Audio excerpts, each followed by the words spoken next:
The green pen. Is that what Orengo wants to tell me? You want kalamu maduong. Unaenda uandikiwa na kalamu maduong. Kalamu maduong ndio imeweka hii Kenya imefika mahali imefika. Na ndio sababu mimi na si wa Kenya. Na namsi mtu kama Orengo ajue kwamba we are living on borrowed time. Yeah. Munaona mambo iko Homa Bay, mmeona? Watu waje ya Mungu. Sasa by the time Ruto is through with Siaya, Homa Bay people will just be up, I don't know what they will be saying. Then he lands there. Kwisha. Wajaluo watakuwa wameingia box wote.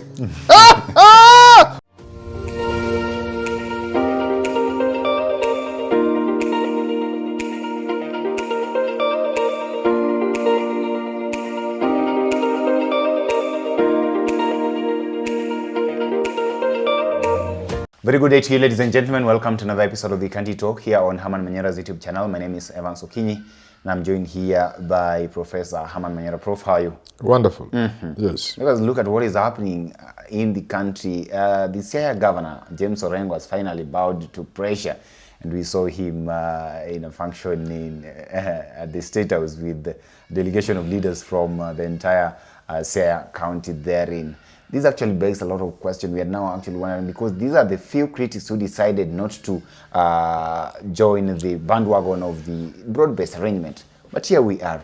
Do you then think that perhaps right now these has totally maybe shaped the politics of Nyanza region to a particular direction? Yes, possible. It is possible, yes. It is possible. Okay. It is possible because Orengo was offering significant opposition to the broad-based arrangement within the Luo Nyanza region. So, as you say, he has succumbed to pressure. That means that there's some sort of unity or purpose. And that purpose would then be supporting William Ruto within the region. So, yes. It has impact. Can you therefore conclude that it's possible we'll see total change in the voting pattern in this region for the first time this particular round? Yes and no. Because if Raila was going to receive opposition from Anyang' Nyong'o and from Orengo and one or two other people and Babu Wina and so on from the Luo Nyanza, certainly the number of votes he was going to give Ruto was going to be less than what he would get or what he might now get with no opposition from those major opposition, major Luo leaders like Orengo. So yes, but there's also the question of who does Raila control? And now joined by Orengo and the rest, who do they control among the Luos? Do they control everybody? Remember that there is a lot of anger in this country. And there are sections of this country you can't convince, especially the Gen Zs. So there is that segment of the Luo population that even the unity of Raila, Orengo and the rest may not convince. These are Gen Zs, maybe Gen Zs. Finally, do you know you create anger if you unite to do evil? Look at the sort of anger the unity of Ruto and Raila has created in the country. Are you seeing it? People were annoyed with Ruto, but the anger went much higher when Raila joined him. Don't you see the same thing playing down at a lower scale within the Luo region? If people feel Orengo is joining Raila in an evil axis. I don't know whether you're seeing what I'm saying. It is possible people could say, okay, these people now think wanatubeba malenge sana. Yes, they think they can unite to auction a whole community. We'll show them. So all these things are possible. We are living in very interesting times, defined by the hopelessness the country finds itself in. And I don't think the mere unity of Orengo and Raila will erase that. The suffering of the young people in this country, joblessness, cost of living, hopelessness in general, the memories of the abducted and killed and tortured Gen Zs. I don't think you can erase that merely by Raila being joined by Orengo. It's not easy. Yeah. They will need to do a lot more than just supporting each other. Yeah.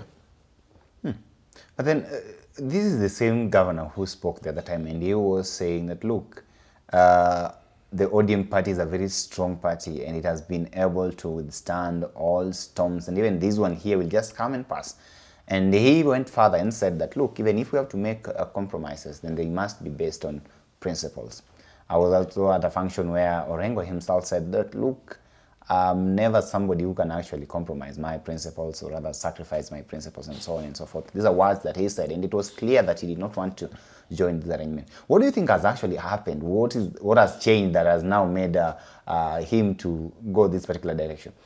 They say only a fool doesn't change his mind. So Orengo is not a fool. But you see, our politics is so transactional that very few can survive this politics that is transactional. So Orengo is just melting with the heat that is Kenyan politics. It's very sad because people like Orengo are people who give this country hope. We had given up even on Orengo. Then when he came up recently, and people said there's still some hope. The fire is not off. Yeah. Ukitoa jivu unaona kuna makaa hapo ndani. There's some coal within the ash. So that ray of hope that Orengo had now given to the people of this country, he himself is putting off the fire. But the people soldier on, Orengo or no Orengo. It is sad for people like Orengo because they spend all their beautiful life. You know, there's a part of your life, because I'm an old man, I know there's part of your life which is sweet and useful, where you'll do all the things. If Orengo had wanted to be a billionaire, a millionaire, he just have to talk well to Moi, join together with all these young thugs and tell Moi, we shall now support you. And Moi would have given them houses where they are now struggling to live. Moi would have given some of them Lavington, because he gave many people like those. Then they would have enjoyed. In your home, if you are Orengo now, wherever you live, on 5 acres, in Karen, 2 acres, where, you are just a lonely old geezer. There's nothing to enjoy. You're just a lonely person. Children are gone, everybody's gone, you are just there alone. The birds are singing in the beautiful compound. The house is too big for you. Why didn't you do it when you were young to enjoy? So I pity people like Orengo so much. It is sad for Orengo because he comes out like a cartoon. You know, like a very comical figure. I mean, for Orengo to come out comical, you know, I could see he was struggling as Teta. I don't know whether you could see he was because he knew what he was doing. He's ashamed of what he's doing. Why? Why, I may ask Orengo. What is this you lose if you stand with your principles? What do you stand to gain? The people of Siaya stand to gain from a steadfast leader more than a person who goes to bootlicks. I'm telling you the truth. I know. Because I know what Orengo was saying is what is true. This is a country called Kenya. It has over 50 million people or so, we are told. Yes. Maybe less, maybe more, but let's use 50. Each one of us is in this country as of right. None is here at the invitation of the other. Development is ours, all of us. All of us. I don't know whether I'm right, whether we are right. It says everything is for all of us. And this is the narrative that Orengo was promoting. That let us not be a society that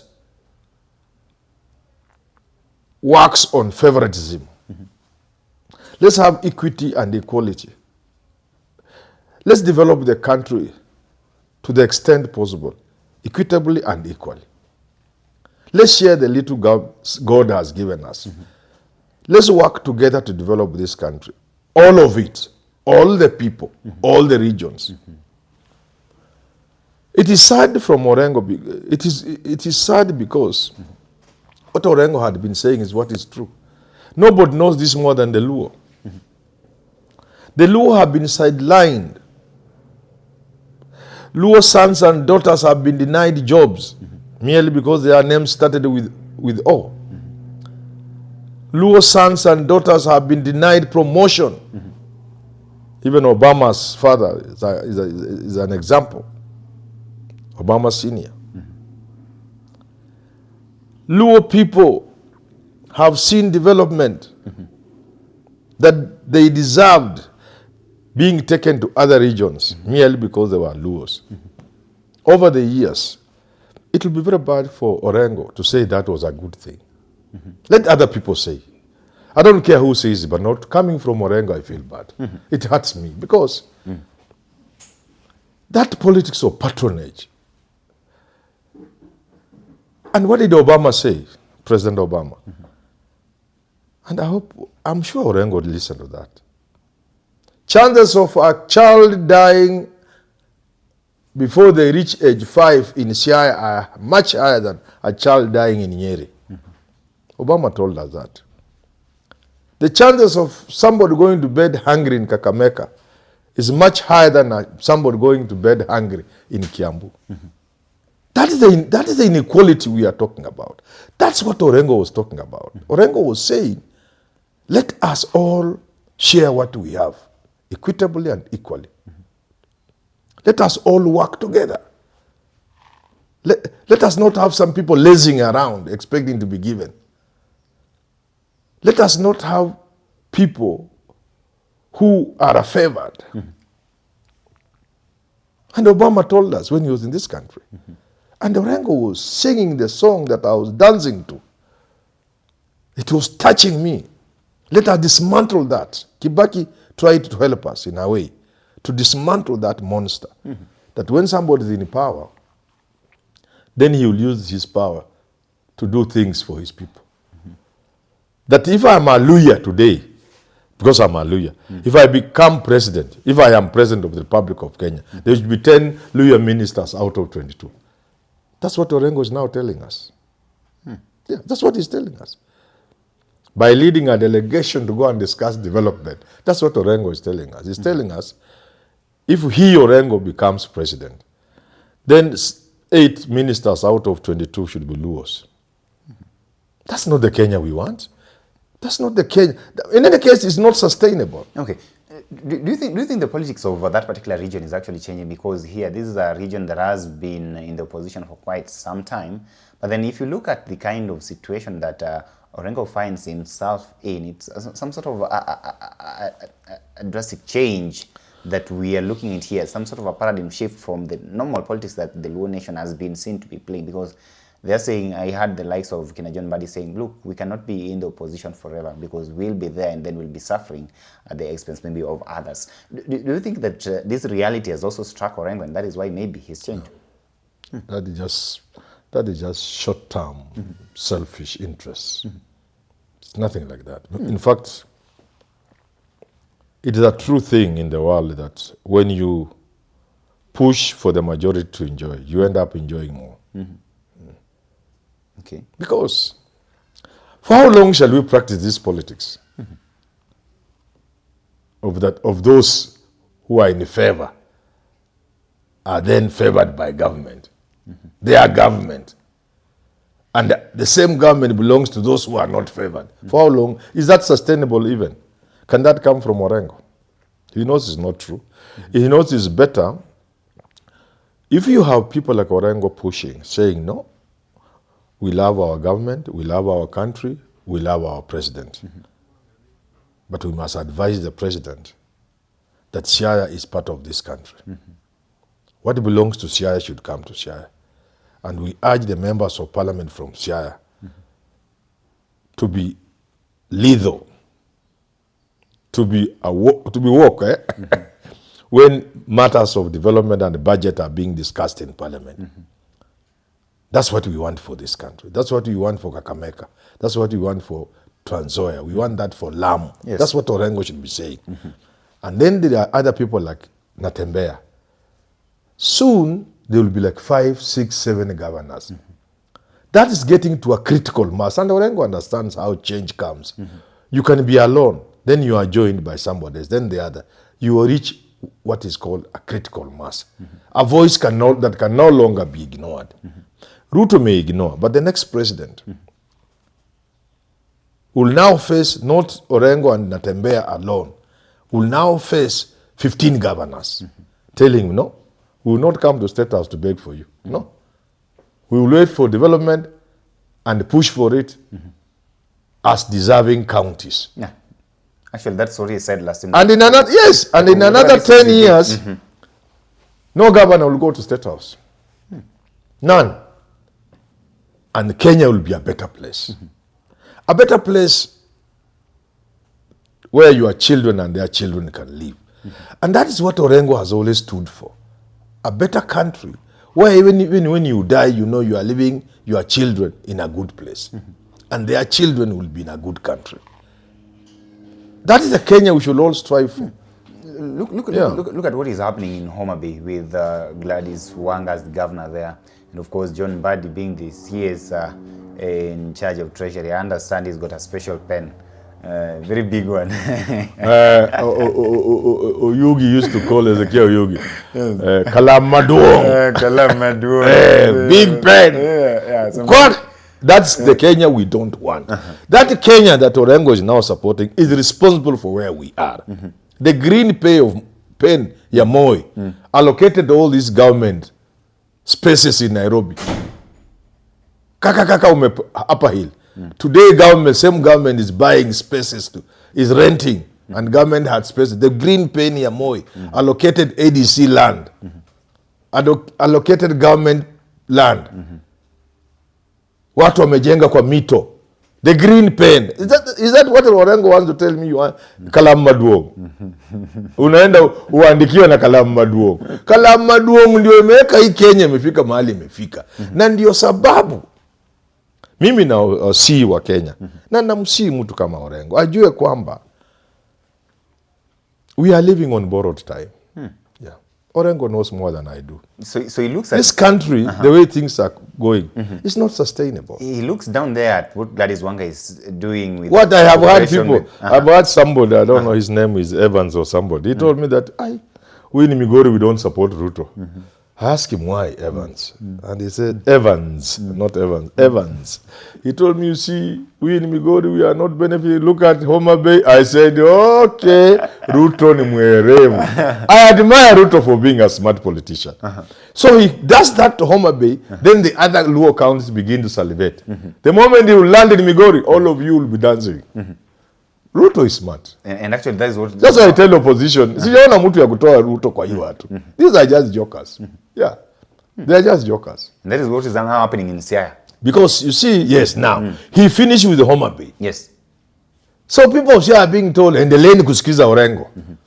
Munaona mambo iko Homa Bay, mmeona? Watu wajajakia Mungu. Sasa, by the time Ruto is through with Siaya, Homa Bay people will just be up, will be, I don't know what they will be saying. Then he lands there. Kwisha! Wajaluo watakuwa wameingia box wote. Unajua mimi ni Mjaluo pia. Hata mimi ndakuwa nimeingia. Unajua mimi ni Mjaluo. I'm a Luo. Yeah. Actually, I'm a Luo. You told me you're a Luo from Ugenya Kagera. From Ugenya, anja Ugenya Kagera.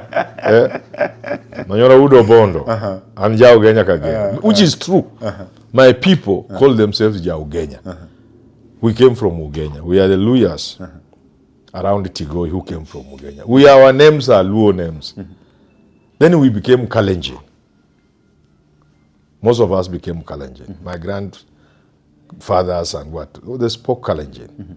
Then the Kalenjin in that part of Tiriki got lost. They now went into Kimaragoli, Tiriki and whatever. So I'm a Luo basically. So the Luos, we shall be happy. All of us. Yeah.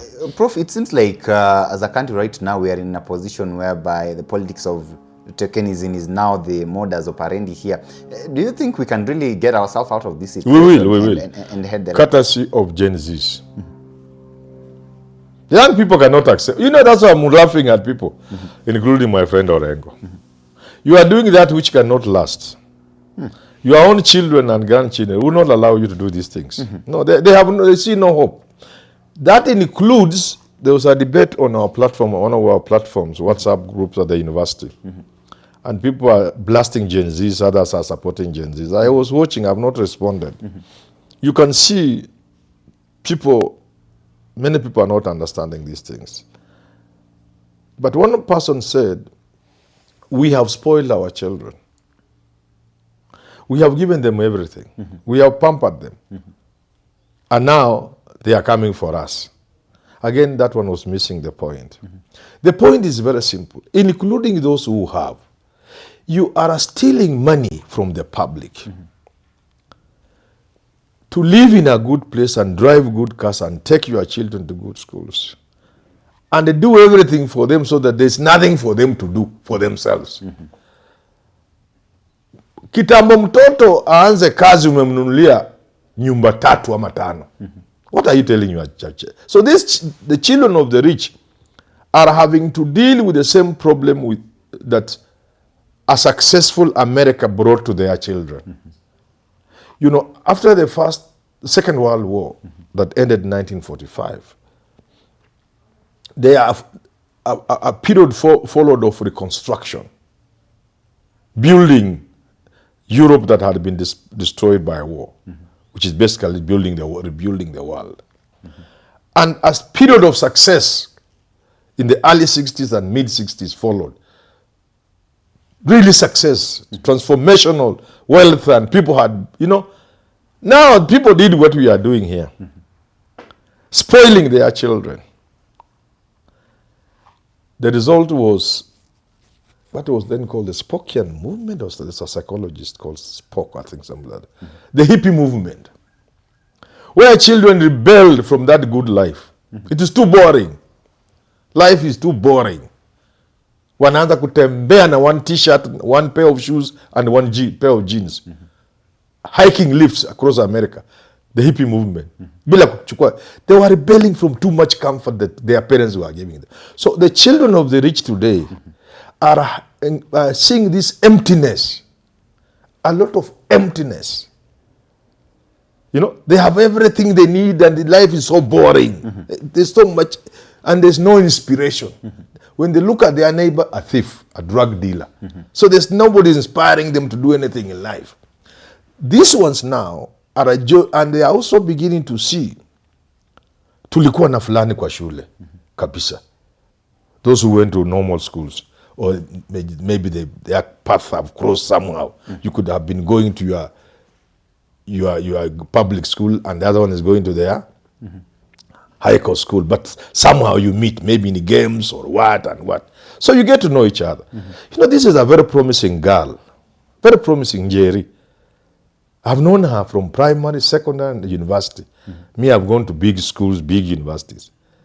I know she was bright. I know she got a first class, but she has been jobless for 10 years. That is my son, for example. I'm a rich person. Seeing Jerry, whom he knows very well, languishing in poverty. The parents barely surviving. And she, 6-7 years since she got her first class, she doesn't have a job.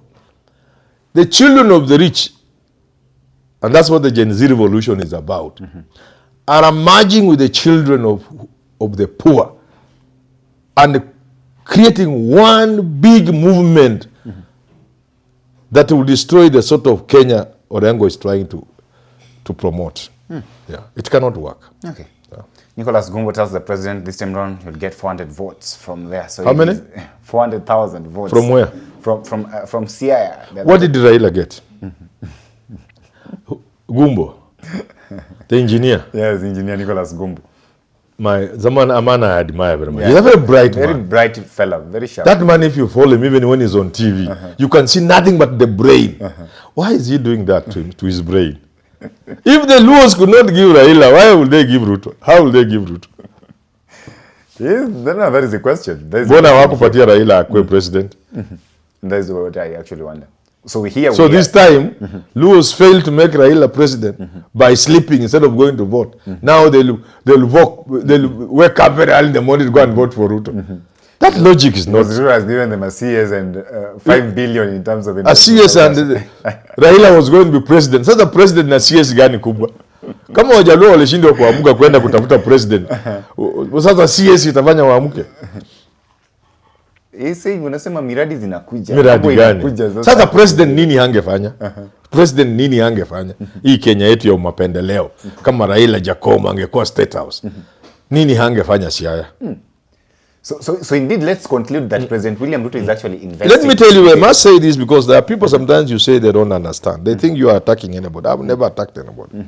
Do you know how many rice schemes are in Luo Nyanza? I think there's one that's called Ahero. I know Ahero. I want to tell Luos today who may not know. I'm sure Orengo knows. That was a pilot. That was a pilot. Spearheaded by Jaramogi Oginga Odinga. A Hero Rice scheme was a pilot scheme. Go to the books.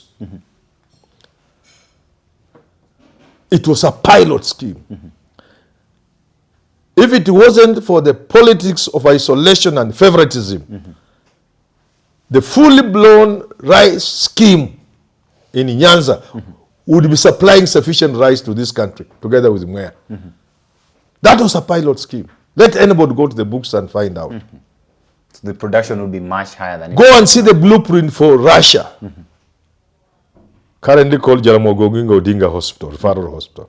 If it wasn't for the politics of isolation, of isolating the Luos, do you know Russia would just be the same scale, if not more, than Kenyatta National Hospital? Do you know there have been plans for the so-called people are now calling blue economy to tap into the resources of Lake Victoria on the Kenyan side, working together with the Ugandans and the other neighbors of the lake that have been derailed because of the politics of isolation? Do you know the lake region that stretches all the way from Turkana, if you wish, if you may know, including Bometa and all these other, there are 14 counties. Do you know that can be an economic miracle? Because of, if you look at the ecology, you look at what the diversity, what that place offers for economic exploitation.